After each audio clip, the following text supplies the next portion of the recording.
How do we use the square off action? The square off action lets you square off multiple open position based on your requirements. For example, we can square off all positions, only automation positions, or positions based on segments. To begin, we select square of action from the list of actions. Now, when we click on Edit, we can see the types of square of actions available.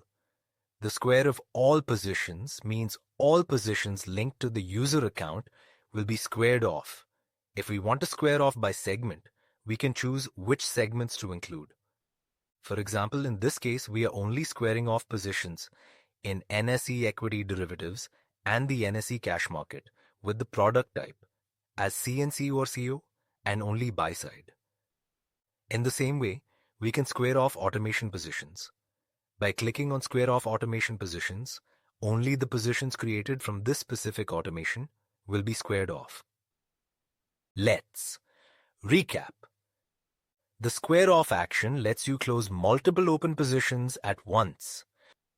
You can square off all positions, only automation positions, or positions by segment.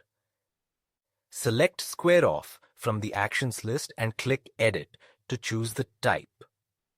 For example, you can square off only NSE equity derivatives and NSE cash positions, or only positions created by this automation. Got questions on square off action? Comment below or ask us in the FYERS community. Thank you. Investment in securities market are subject to market risk. Read all the related documents carefully before investing.